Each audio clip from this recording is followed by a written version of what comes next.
Hey, how's it going, Sammy? I'm just putting some links up on social media so that people can put everything on here. And today, just waiting for Sean, as well as notifications on Twitter.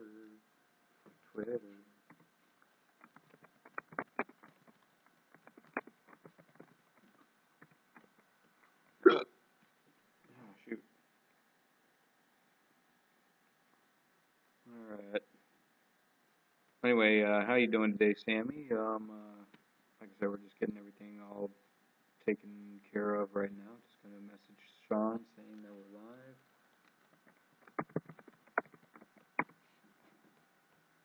live. And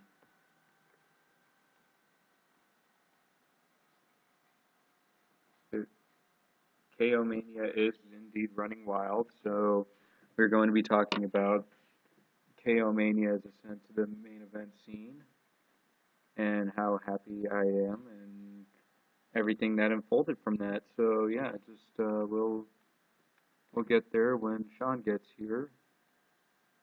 Bother him if you would. Say, hey, we ready for some Drunken Fools of Wrestling?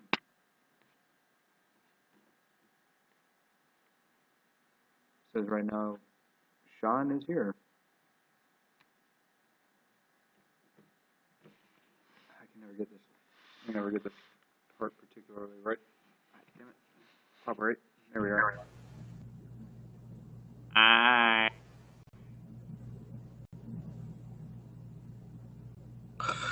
Hello, Cole. You know, with your hair like that, you remind me of freaking like Drop Dead Fred. That's funny, because last I checked, I was the Universal Champion. Well, he did predict a few years before actually becoming Universal Champion that he'd be Champion of the Universe. I don't know if you ever saw that video. I did. I was there. It was me. And so, I spent this week down, as you can see, I got a little bit of sunburn. I spent the week with my son on the beach, let him have the Universal Championship. He went to school with a lunchbox with me on it, next to, of course, John Cena. That's not up to me. It's out of my control, out of my hands, but it was a good week. Oh, God. But anyway, yeah, just we're going to be talking a lot about the implications of the Universal Championship victory on Monday Night Raw for Kevin Owens. Sweet. And hi, Sammy. Anyway, so yeah, for those of you in the feed who don't know, I'm getting married next Saturday. Yeah.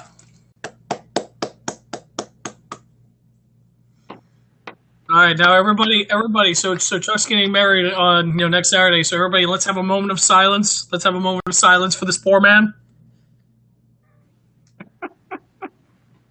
All right, that was good. Thank you.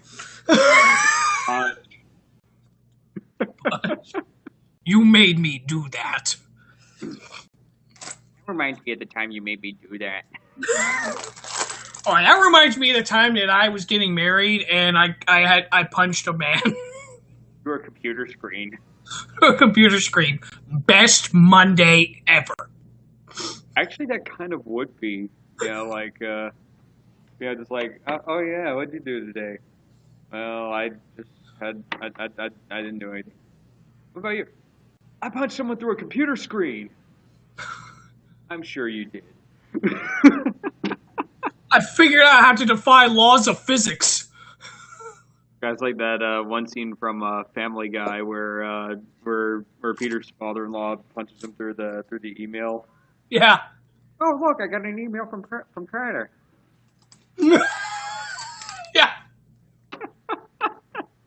Get used to those, man. You're going to be receiving those from Sonia's father. Oh gosh. Well, anyway, yeah. So unfortunately, Derek cannot make it to the wedding. Yeah, I know. I live with him. He, dude. I mean, I said Derek. Oh, Derek.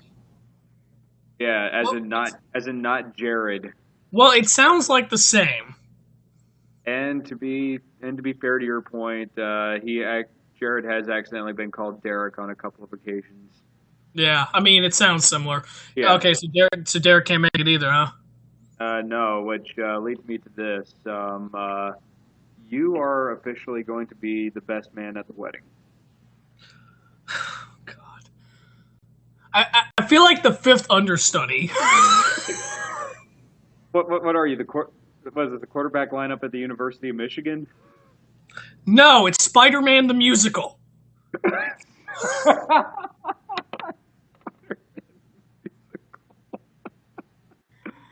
I do have to ask this. All joking aside, are you gonna have a bigger ceremony down the road? Well, like I said, we're doing an American wedding, and then we're going to be doing a Serbian wedding. So I think that this is it in America, unless we want to do another one in America for people we may have missed. We'll cross that bridge when we get to it. Okay, well, I mean, I just got to mention, I mean, there is a lot of people who's not able to attend your wedding this time around because it is really short notice. So, Yeah, but y'all can do what you want to do, but I mean, just keep in mind you have a lot of friends here on the Outer Banks, and a lot of them can't yeah, make that's it, like true. Jared. True. But Yeah. yeah, anyway, yeah, like so my sister is coming to the wedding, Ashley, and Okay. then she has to go to another wedding, which I found out is the one that I got off of that Saturday at Duckwoods. Wow, what a coincidence. I'm just like, I'm glad I took that Saturday off. That's irony right there. Oh yeah, well, it's my one of my brother-in-law's police buddies, so yeah, I gotcha. you are I'm sure, definitely I'm sure you're glad you don't have to work it. yeah, you are definitely Kevin Owens eating potato chips during an interview. Yeah. They would not do this on Canada Day. Yes, I was wondering what you were referencing. Yeah. That was so good. Just the fact that he's literally hiding under the table eating potato chips is just fucking hilarious. Oh yeah. That is one of the most incredible things about that entire segment. Oh my god! Yeah, between that and oh god, what else happened in that bit? Oh yeah, I love how everyone else is in their wrestling attire, and then you got Cesaro who's just in his suit and tie. Like everyone else is like ready to go. He's just like just standing there. Oh yeah. Oh Mm. god.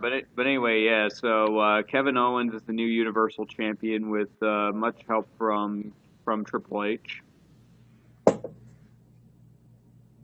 Yeah, you know as well as anyone that it's all about the game and how you play it. So where do you think that this is going to wind up? Is this going to be like a return of the Authority, or with Kevin Owens as the golden child now, or Seth Rollins turning face full time, or what's going to happen? Yeah, I would like to see the Authority reinstated to an extent because I do see Kevin Owens as that new guy. Because Kevin Owens is much like Seth Rollins, the whole ultimate opportunist thing. You know what I mean? And obviously, he now has the opportunity. So I don't know what they could do with Seth Rollins besides make him a face. I mean, it could be really good. It could be a really really good thing that they just did, making Kevin Owens the new. This is something that you and I have discussed that we've been pushing for a while to make Kevin Owens the top heel. So. Oh yeah, and seeing where it would go for Seth Rollins' face turn as well. Mm-hmm. I think that they have all the pieces in motion, and hopefully we could see something happen down the line where Seth Rollins actually earns the Universal title as opposed to shenanigans. Yeah, double authority, one by Triple H, one by Stephanie. I don't see Stephanie around. I mean, I think the way they pushed the angle that night was, obviously she was genuinely surprised. Obviously, Triple H just seems to be the only bad guy here. So. Well, yeah. That's something that I also wanted to bring up was the look of just pure shock by Stephanie and Mick Foley. That they had no idea that this was going to happen. So maybe a little bit of civil war in the McMahon family, which we all know doesn't ever come out too favorably for anybody who isn't McMahon. Truth. Yeah, I could see that again. Um, I don't know what I want from this situation. Now that Owens actually has the belt, where do you go with it? But they'll figure it out. I mean, he has the charisma. I mean, I think he has the charisma to be a better to be. I can't talk. To be a. That's all, folks. To be a better heel than Seth Rollins. Be a much Oh better. yeah, absolutely, absolutely. I think that he could be somebody who really can bring out the best and worst in whatever opponent that that can tolerate him for such an amount of time. Yeah, it depends on who wants to work with him, obviously. But I think he's. Yeah, no, I think he could. I don't know. He could pull out something that crossed my mind when it. Gosh damn it! Something that crossed my mind when it first happened that I thought about for a little while was the fact of maybe this is a chance for them to push Sami Zayn eventually.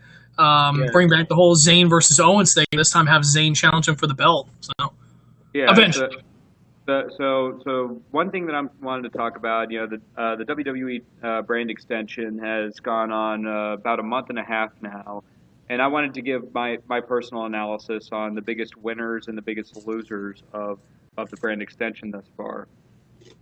So, in my opinion, the biggest loser is Kalisto. yes. I think that his promo that he cut the night of the draft when he was drafted to SmackDown, the wrong brand, in my opinion, for that one. You could definitely you can definitely pinpoint the moment that Kalisto's career in WWE basically died.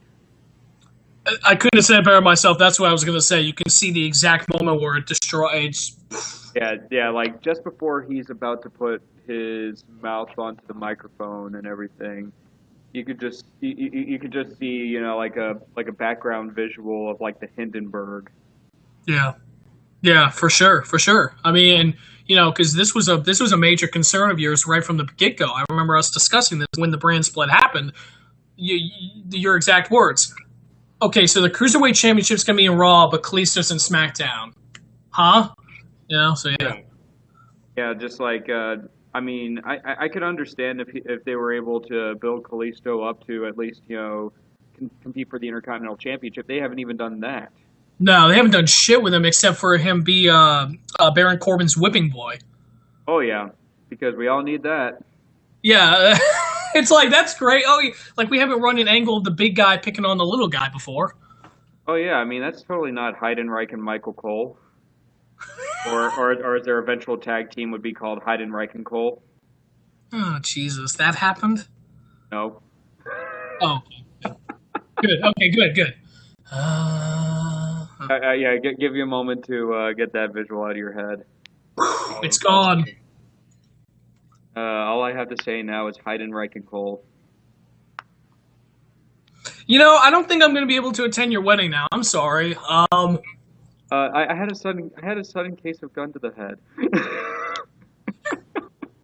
No, I had sudden poop explosion disease because that line just gave me diarrhea.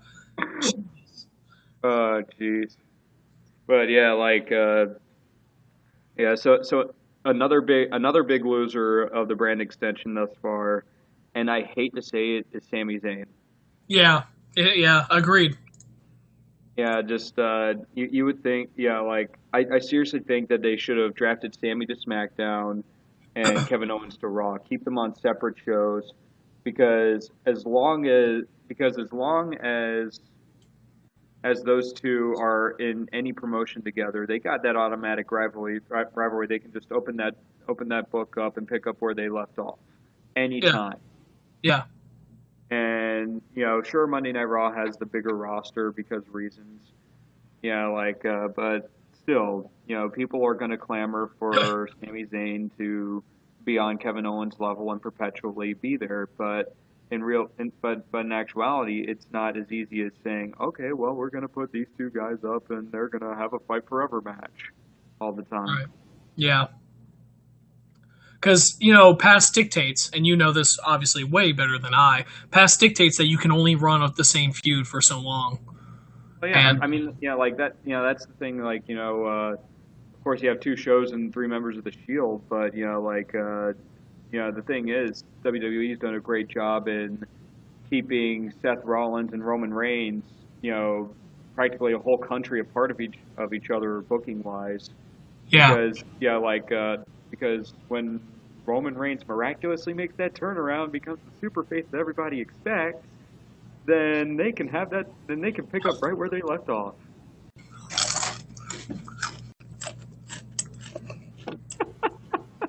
Now, I need a one bit moment. of that was sarcastic. Nah. Yeah, I was getting ready to say. See, here's the downside to becoming a wrestling fan. There is a downside. The downside is you become cynical with each passing month, and so I'm not quite there yet. Since you've been a wrestling fan for years and years, your cynicism and Wayne's cynicism and DJ's cynicism, all that comes out when they talk about guys like John Cena or Roman Reigns. And it's funny to watch, but man, I'm like, am I really going to become this big of a bitch about Roman Reigns? Truth is, I am becoming a bit of a bitch about Roman Reigns. I hate seeing the guy. I just hate seeing him. I You mean, know?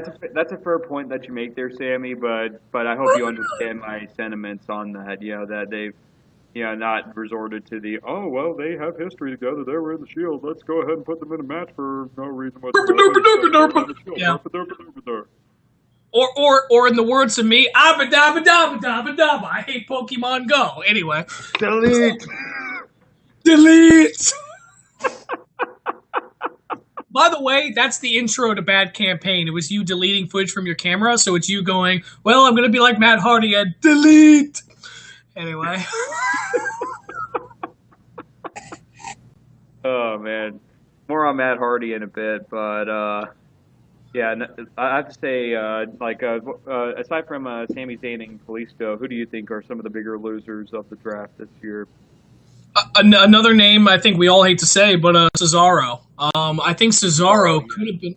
Yeah, I mean, he makes a good point when he says he probably could have done well in SmackDown. He could have been Oh, the guy in SmackDown. yeah, he could have been the guy. Exactly. You know? Hell, if I were WWE, I would send Cesaro to NXT. That way, you have a formidable top name who can put a match on, who can put a great match on against anybody on that roster. And and NXT right now is in a real bad is in a real bad transition period to say. Yeah, all their big names were called up, like American Alpha, Nia Jax, Finn Balor. I mean, their only real distinguishable main event guys right now are Shinsuke Nakamura and Samoa Joe. I mean, Bobby Roode is on the scene, but he's not been on the scene long enough to be in contention for the NXT title. True. Austin Aries could be a main event guy, but the thing of it is, he's already been on the Shinsuke Nakamura Jobber World Tour, Yeah. and I don't think it's going to go through that. I don't think it's going to go through Ariesville again for a considerable while. So the thing is, to put Cesaro on NXT shakes the dynamic up, gives an established name to the NXT brand, and also gives Cesaro far more breathing room than Raw or even SmackDown could have afforded him even in the first place. I agree because yeah, no, I agree putting him back on NXT because here's the difference right now is on Raw they're barely giving him anything anyway. So NXT is only an hour long show. Hardly, Why not put him hardly. on NXT? Yeah, it'll be the same amount of promo work he's doing now, pretty much, and he'll be more beloved in NXT than he is right now. Because when he goes to Raw, when he shows up, he's got that small section. He's got people cheering for him. Don't get me wrong, Oh but he yeah, mainly just has a really small section right now. So he needs a crowd where everybody's cheering his name, and NXT would do it. exactly. And look what NXT did for Tyson Kidd. You know, like just when Tyson Kidd came back from injury in 2013, he was hardly even being shown on the main roster. He was just I think he was having a hard enough time getting on Superstars even or main event, Mm. which is a damn shame because Tyson Kidd is one of the most talented guys on that roster when he's not injured. When he's not injured. Yeah, that's been his big problem for the last I think about 3 4 years. And the thing of it is that with yeah, like when Tyson Kidd came down to NXT, he was able to show all the people that were keeping him down when he was on the main roster, this is what I can do. You know, take it or leave it. And then, of course, he turned heel, and he was an unbelievable heel in NXT. And then when he finally got called up to the main roster again, to tag team with Cesaro, they became the most over tag team in that division until New Day ran roughshod with it. I remember that was when I was starting to really. It wasn't when I was starting, but when I was like really starting to take off, I guess, as a wrestling fan. And I Yeah. remember that tag team. I loved it. Oh yeah, exactly. Like the thing about it is that Cesaro goes so much against the grain in the WWE that WWE feels that they got to punish him for it.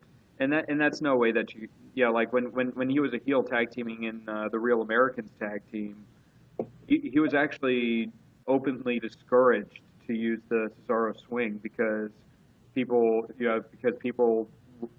associated that as like more of a move that Cesaro would do if he was face. It doesn't freaking matter. Does not matter at all. Exactly. Yeah, God. it's just one of those things where WWE makes a mountain out of an anthill, and because Cesaro isn't, like take for example, it's like the Green Bay Packers. The Green Bay Packers are a football team that basically build their entire team up through the draft, just organic homegrown talent. True. And if it's not something that's made by the WWE machine, the same way that a player's not made from the Green Bay Packers system, then even the people at Lambeau, still have the hardest time taking the Julius Peppers. And it's not because Julius Peppers played for the Chicago Bears beforehand. He's not an organic, homegrown Green Bay Packer. Right. That's a good point you made because I never really noticed the Packers really delving into free agency or anything like Oh, that. very seldom. I can probably only name like two or three Packers, probably in the last 5, 6, 7, 8 years, who were not homegrown talents, and those would probably be Julius Peppers and Charles Woodson. After he left the Raiders. He's still playing? Oh no, dude, Woodson retired. Okay. I thought you were talking recent. I was like, what the fuck? Okay. Well, what it was is Woodson left the Raiders, I think, in '07 for the Packers, and then came back to the Raiders, I think, in 2013 to serve the rest of his career in Oakland. Okay, I was getting ready to say. Okay, gotcha. Yeah, yeah. But the thing about it is it's Charles Woodson. I mean, at 38 years old, he was still playing like a guy who just got out of the combine. Yeah, he reminded me a lot of what's the guy? Shit, he played for fucking ever. He was on the Redskins. He was a corner for the Redskins. Hang on. Yeah. Oh. I really am drawing the worst blank on that, but I think I know who you're talking about. Yeah, I think his last name was Morris. Not Alfred Morris, but No, not Clinton Portis. No, not Portis. No, he was a cornerback for the Redskins. Cornerback. For years. He played like 18 years. Anyway, so there was him. Aeneas Williams was another name. Aeneas Williams played forever. Like, he was one of those corners that just... Anyway, he reminded me... Who did Aeneas Williams play for again? A Cardinal. Okay, yeah. Oh, yeah, he played for the Cardinals. That's right. Yeah, anyway, so he reminded me of that as like one of those guys. Very durable cornerbacks. Oh, yeah. Anyway. Yeah. But anyway, so yeah, that's basically the whole thing about Cesaro. So yeah, our three biggest losers of the draft thus far: Sami Zayn, Cesaro, Kalisto. Can we think of one more? Let's see if we could think of one more. I am going to say John Cena. No, I got one more. Okay, what you got? We talked about Kalisto. Another one is Baron Corbin. They've done shit with Corbin. Well, that's the thing. They were hardly able to do shit with Baron Corbin anyway. It's not like they realized they got a #1 draft pick who totally fizzled out with it within barely time to say his name. No, I know, but it's like I expected a little bit more. If this was all they were gonna do with him, they should have just left him in NXT.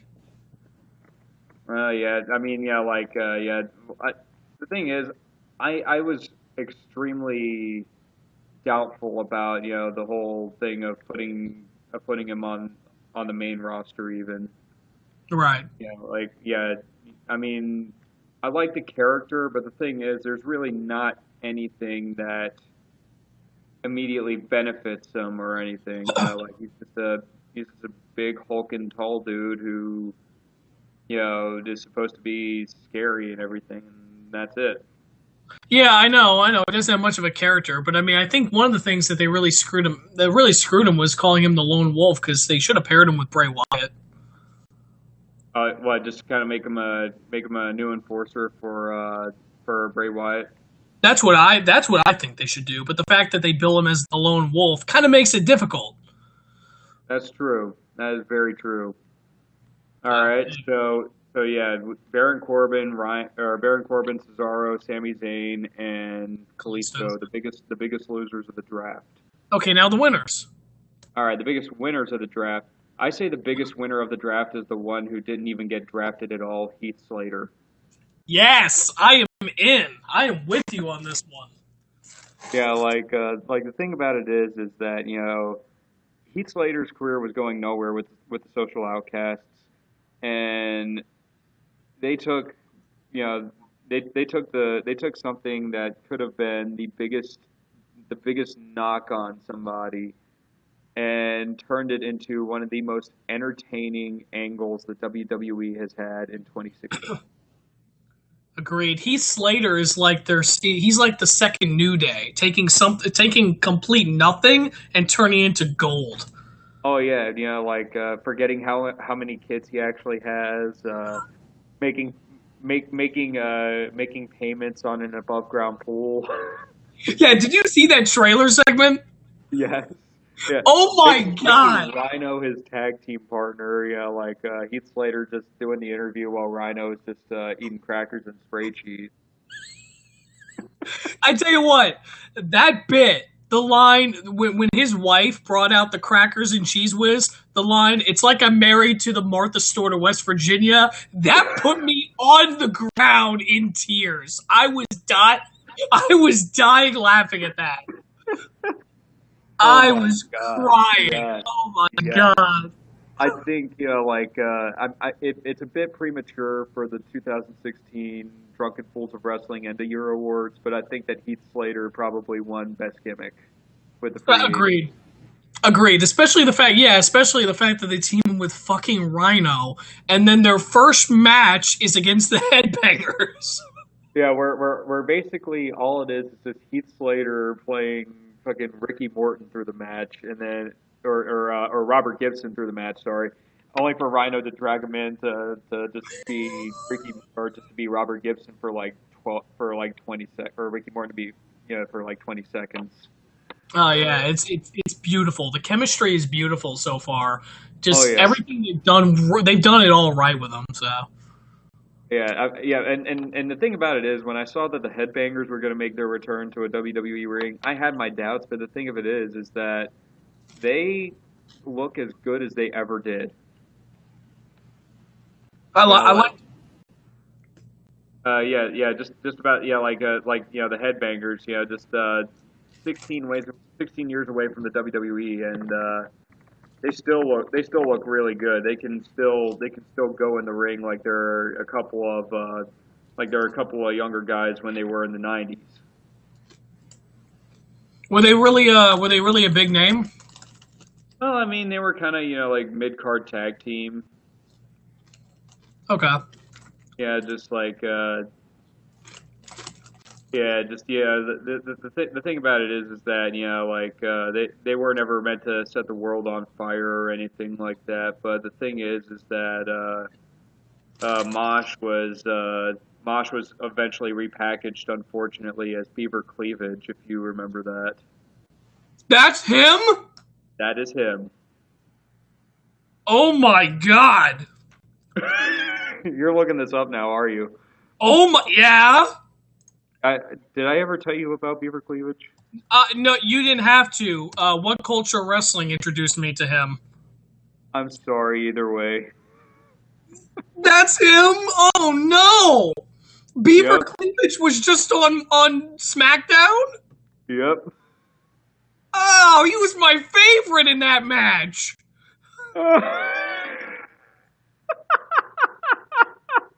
Oh no! And in real life, he bears your name, Charles. His real name is Charles. Oh no!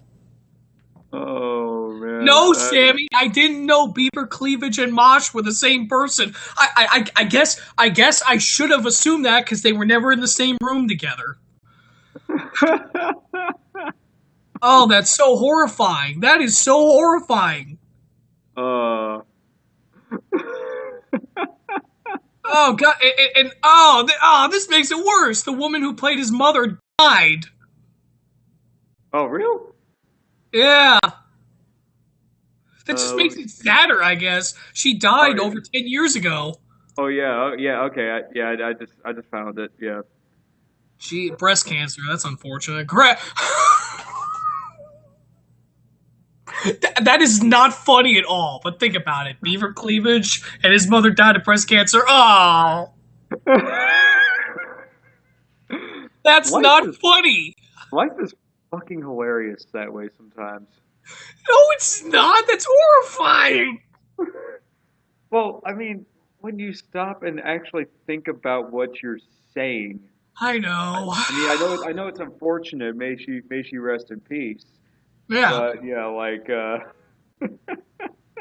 but she died of breast cancer of all things. Why, God? Why did it have to be breast cancer? She didn't suffer enough with her boobs, I guess. Jeez. Mm. uh, Anyway, yes.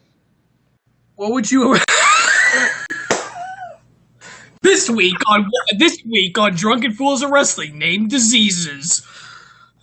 Uh, Oh man, I don't man. know, Sammy. I don't know, Sammy. Death by Gorilla. I don't know. Pick it. Pick one. Fell in the wrong zoo. Fell in the wrong cage at the zoo. Hashtag dicks out for Harambe. Oh Uh, yeah, boobs out for Harambe. You know, God damn it. if Robert Morello was still alive, he'd probably be called Harambe Monsoon. I say boobs out for Harambe. Harambe Monsoon. I feel horrible for even saying that now, especially about Gorilla Monsoon. But Hashtag dicks out for Monsoon. oh god. But anyway, yeah. So some other winners of the draft, like I said, far and away the biggest winner, Heath Slater. Agreed. Um, Let's see. I'm trying to think of who I has got another been one. good. Oh, The Miz. yeah, agreed. I mean, yeah, like I know when we were talking about, like people who could make a name on their respective shows and all that. You kind of dismissed my notion of the Miz. I did. And the thing of it is like everything, I'm not trying to be, that guy to say I told you so or anything, but I mean, the Miz has potential to be the top heel on SmackDown. I never doubted he could be the top heel on SmackDown. I never doubted that. Yeah. Well, like the thing about it is that like when you know that you're a great heel, that when you deliver a promo that nobody wants to hear, it's because the heel is actually right. Yeah, And when the Miz delivered that promo on Talking Smack to Daniel Bryan, the fact is, like for all intents and purposes, the Miz was completely dead on right. yeah. No, I know. No, he was. I didn't give. Sorry, hold on. I need to stop All good. coughing. Ugh. Anyway, I didn't give your pick much credence, but I never denied that Miz could. He don't get me wrong. Of course, he's a big heel. He generated some amazing heat. I Oh just yeah. don't like the guy. But I will admit that the promo he gave was phenomenal. Absolutely Oh yeah. phenomenal. Oh yeah. And Peter V or Petra V is What's up? saying, He's "What's up, back. man? Uh, Hi. If I haven't met you before, Petra V. Oh yeah, yeah. I think Petra V joined us last week. I don't think you were on. Yeah, you Oh, were. okay. Okay. Gotcha. I got you. Yeah. So Well. Petra, this is Chuck. He's the host of the show, the one I was telling you about. Yeah. I had to bow out last week because I've got a lot of important stuff going on in life and everything. I'm getting married a week from Saturday. I'm doing some community theater now, and uh, I usually have rehearsal on Monday night. So we're probably going to try and move Drunken Fools up to an earlier time on Mondays, depending on my work schedule and other events. Cool. Yeah, yeah. But anyway, yeah. So all that aside, yeah, like I said, just the Miz has been untouchable, save for his match at SummerSlam against Apollo Crews. I mean, yeah, but then again, I don't feel that's necessarily the Miz's fault either, because of the rapid fire booking that WWE loves to do. And Of course. thank you, Petra V. If you are called Peter, let us know in the feed. Yeah, I asked him about that. I don't think I got an answer or her. I assume it's him though. Yeah, I imagine it's French. Yeah. So anyway, yeah, so the biggest winners, Miz and Heath Slater. Uh, Um. I'm actually gonna say this. If it was last week, I would have put him on the losers list. But this week, I can't not put him on the winners list. Kevin Owens. Kevin Owens. Yeah, yeah, yeah. Not to say anything bad about Jericho, the bromance that almost was. Yeah. Well, it's still probably gonna keep going though. Yeah, but yeah, but the thing with it is that yeah, yeah, you have Kevin Owens, who was kind of a late round draft pick, and they finally decided to pull the trigger and make and make Kevin Owens the Universal Champion, which I think is the perfect choice, considering all the situation with Finn Balor. Yeah. And we would have listed Balor as I would assume a winner of this draft if he didn't get hurt. So.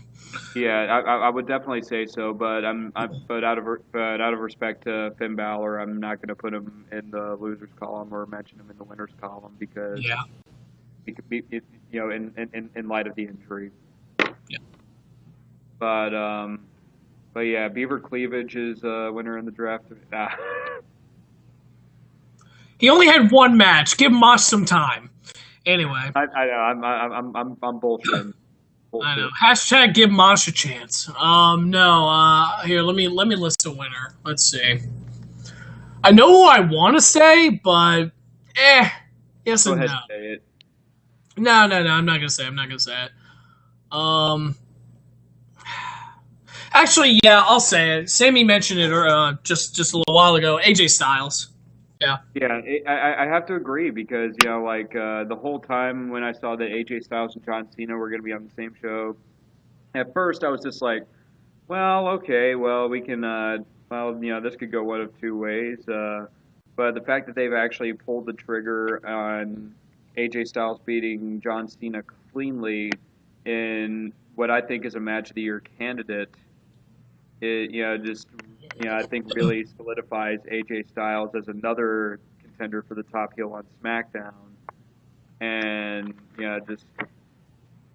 really puts credibility on the mainstream eyes because really and truly AJ Styles, a lot of people who were cheering for him originally or anything like that were people who have known his work in TNA and New Japan when a lot of WWE people are conditioned almost to a Pavlovian level that that the WWE guys are the ones to cheer, again, my Green Bay Packers argument.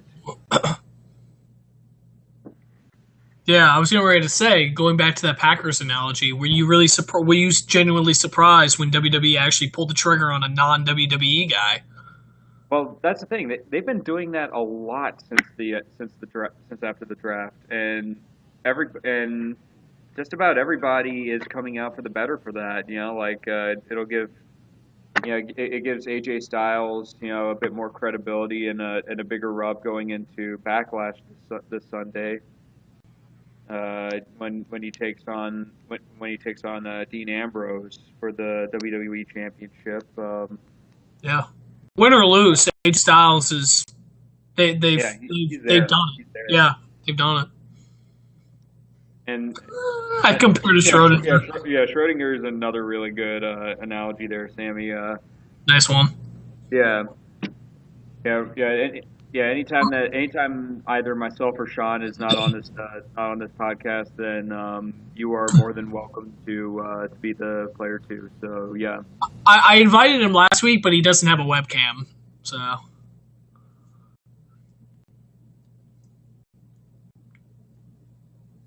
Chuck, hello. Shit, you froze, or I froze. We froze. Fries. Hello.